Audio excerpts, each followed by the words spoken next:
ایک شخص عدالت میں دعویٰ دائر کرتا ہے کہ مدعا علیہ نے مجھ سے 1000 روپیہ ادھار لیا ہوا ہے اور مجھے وہ 1000 روپیہ واپس دلوایا جائے۔ اس میں عدالت جو ہے وہ مدعا علیہ کو سمن کرتی ہے، عدالت میں مدعا علیہ پیش ہوتا ہے اور اس عرضی دعوے کا جو اس مدعی نے دائر کیا ہوا ہے اور اس میں آ کر اپنا جواب دعویٰ دائر کرتا ہے۔ جواب دعویٰ داخل کرنے کے بعد وہ اپنے جواب دعویٰ میں یہ بات لکھتا ہے کہ میں نے مدعی سے کوئی رقم ادھار نہیں لی اور نہ ہی میں نے اس کو 1000 روپیہ واپس کرنا ہے۔ تو یہاں پر یہ بات آ گئی کہ اب عدالت کے پاس یہ چیز آئی ہے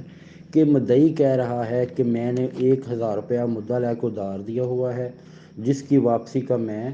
حقدار ہوں۔ مدعا علیہ جو ہے وہ یہ کہہ رہا ہے کہ میں نے اس مدعی سے کسی قسم کا کوئی ادھار نہیں لیا ہوا اور میں اس کو واپس کرنے کا پابند نہیں ہوں۔ اب عدالت نے اس دونوں کی پلیڈنگز کو لے کر فیصلہ کرنا ہے کہ آیا مدعی جو ہے وہ 1000 روپے کا حقدار ہے یا نہیں۔ تو اب یہ دونوں پارٹیز کے درمیان، مدعی اور مدعا علیہ کے درمیان، اب جو مین کنٹراڈکشن یا جو مین کنٹراورسی یا جو متنازع فیکٹ ہے وہ یہ ہے کہ آیا مدعا علیہ نے مدعی سے کوئی رقم ادھار لی ہوئی ہے اور جو مدعی ہے وہ اس سے 1000 روپیہ وصول کرنے کا حقدار ہے یا نہیں ہے۔ تو یہ ان دونوں کے درمیان مین کنٹراورسی آ گئی۔ تو یہی ایک سول میں دیوانی مقدمات میں ایشوز کا ہوتا ہے جس کو ہم تنقیح بھی کہتے ہیں۔ تو اب عدالت جو ہے وہ ایک ایشو فریم کرے گی کہ کیا whether the plaintiff is entitled to recover 1000 rupees from defendants, اور اس کا جو اونس ہے وہ مدعی پر ہوگا۔ اب عدالت نے اس ایشو پر فیصلہ کرنا ہے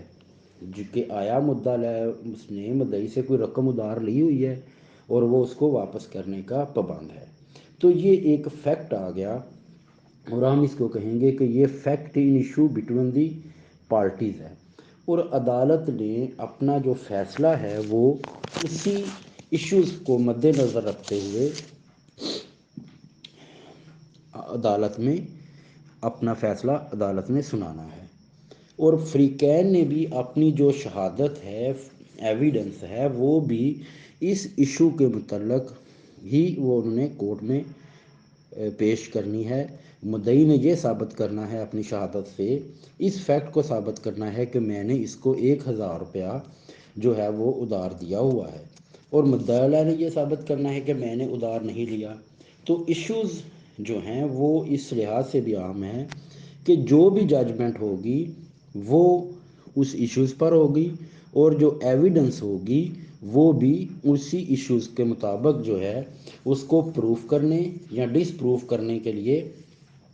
دونوں فریقین جو ہیں وہ عدالت میں پیش کریں گے۔ اس کے ساتھ ایک اور بھی ہے کہ فیکٹ ایشوز کی ایک قسم ہے۔ ایشو یا تنقیحات کے دو مین جو ہے نا وہ اس کی قسمیں ہیں، ایک ہے فیکٹ ان ایشو اور دوسرا جو ہے وہ فیکٹ ان لا، کہ قانونی لحاظ سے بھی اگر کوئی سوال جو ہے لا ان ایشو ہے، کوئی قانون جو ہے اس پر بھی عدالت نے فیصلہ کرنا ہے تو وہ بھی اسی کے ساتھ جو ہے وہ اٹیچ ہوگا، اس پہ بھی ایشو فریم ہوگا۔ اسی کی مثال یہ لیتے ہیں کہ مدعی کہتا ہے کہ میں نے 1000 روپیہ اس کو ادھار دیا تھا۔ اب مدعا علیہ یہ کہتا ہے کہ جو مدعی بات کر رہا ہے 1000 روپے والی، وہ 5 سال پہلے کی بات کر رہا ہے۔ اب 5 سال پہلے اور آ رہا ہے تو یہ 5 سال کے بعد جو عدالت میں آیا ہے، تو لیمیٹیشن کے یا میعاد جو ہے اس کو اس بات سے روکتی ہے کہ وہ میرے خلاف کوئی بھی ریکوری کا دعویٰ دائر کرے۔ تو ایسی صورت میں یہاں پر ایک ایشو جو ہے وہ لا یا قانون کا بھی پیدا ہو گیا ہے اور عدالت نے اس چیز کو بھی فیصلہ کرنا ہے کہ آیا ایک ریکوری جو دعویٰ ہے وہ 5 10 یا 20 سال کے بعد ایک آگے بندہ کہتا ہے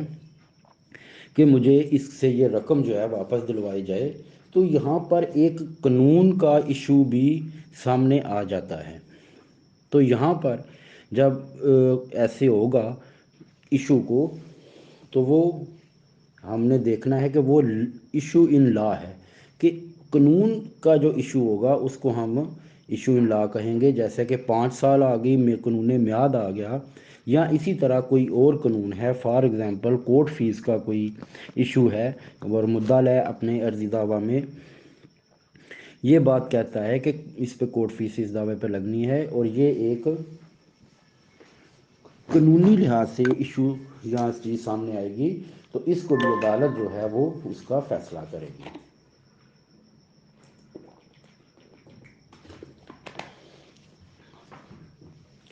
تو اب ہم اگر ایشوز کو سمجھنا ہے اور ایشوز کو ہم نے ایک مختصر سے ہم نے دیکھا ہے، تو اس کے لیے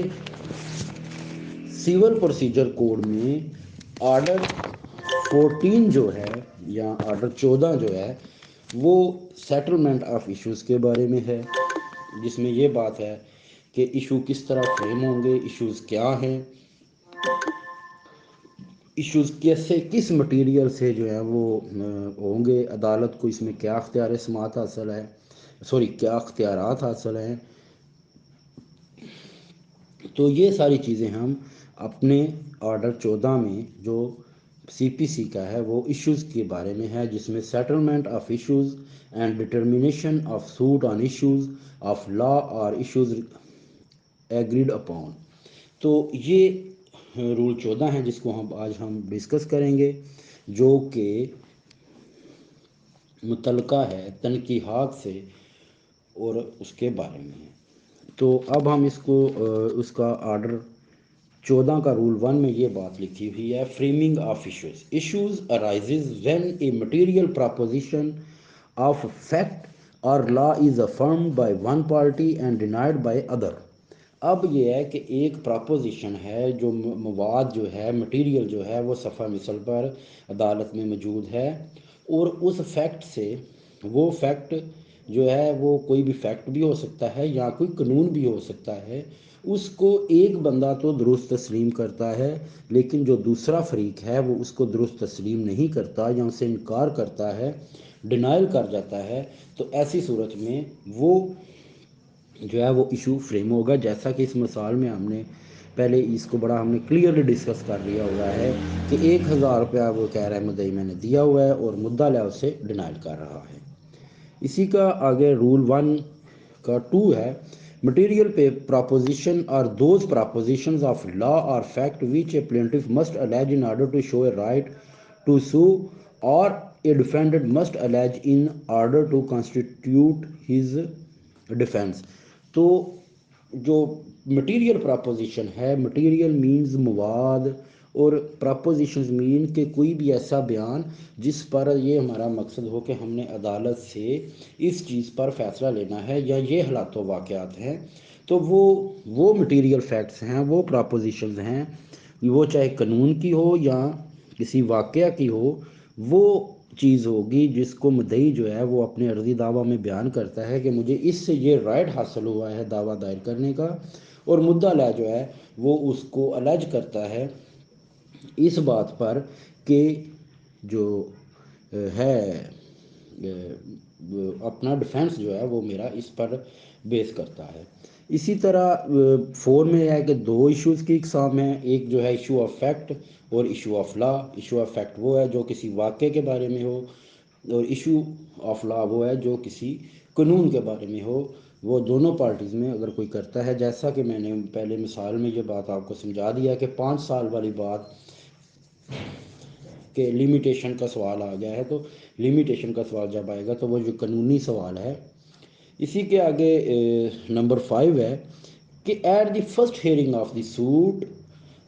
دی court shall after reading the planet.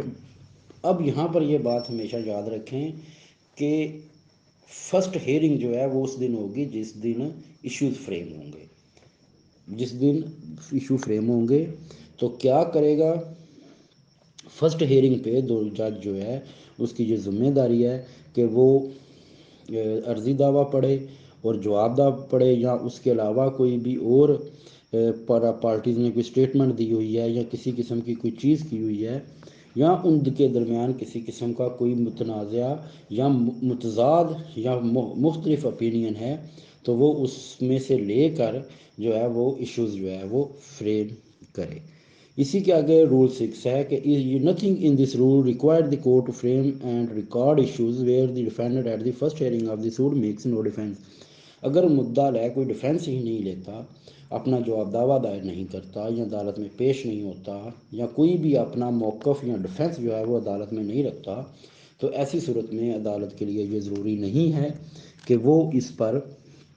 جو ہے وہ ایشوز جو ہے وہ فریم کرے۔ یہ رول 1 تھا۔ اب یہاں پر جو ایک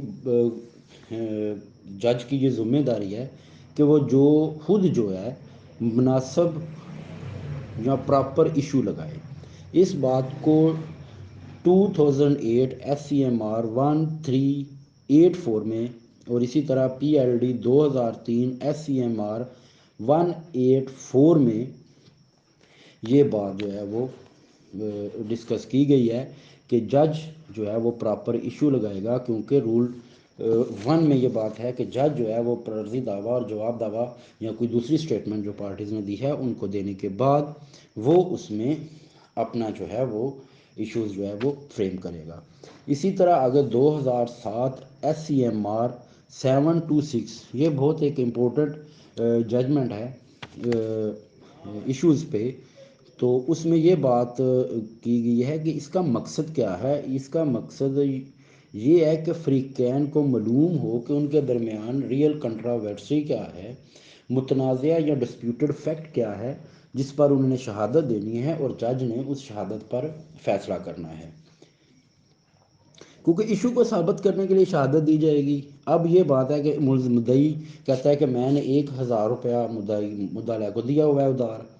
اور شہادت یہ دے کہ جی میں لاہور گیا ہوا تھا، وہاں سے میں کراچی چلا گیا، تو اس سے وہ ایشو تو فیکٹ جو ہے نا وہ پروف نہیں ہوگا۔ تو ایشو بہت امپورٹنٹ ہے اس سارے معاملات میں، کیونکہ اس کا مین مقصد یہ ہے کہ فریقین کو معلوم ہو کہ ان کے درمیان ریئل کنٹراورسی کیا ہے، انہوں نے شہادت کس چیز پر دینی ہے، اور تھرڈ اس پر ججمنٹ جو ہے وہ عدالت جو ہے ججمنٹ جو ہے وہ ایشوز پر دے گی، جو بھی ججمنٹ ہوگی، جیسا کہ آرڈر 20 رول 5 میں بھی ہے کہ ایشوز کے مطابق جو ہے وہ فیصلہ کیا جائے گا، اور ہمیشہ دیوانی مقدمات میں ٹرائل جو ہے وہ ایشوز لگانے کے بعد جو ہے وہ سٹارٹ کیا جائے گا۔ اسی طرح 2006 CRC 970 میں بھی یہ بات ہے کہ ان کے درمیان ریئل کنٹراورسی کیا ہے، تاکہ ان کے درمیان جو دونوں کو پتہ ہو۔ تو یہاں پر ایک اور بڑی امپورٹنٹ ججمنٹس ہیں۔ PLD 2003 سپریم کورٹ 184، 2001 SCMR 772، اور 2007 YLR 2472 بہت امپورٹنٹ ججمنٹ ہے کہ اگر ٹرائل کورٹ نے کوئی مناسب یا پراپر ایشو نہ لگایا ہو یا فریم نہ کیا ہو، جو عدالت اپیل ہے اس کو یہ حق حاصل ہے کہ وہ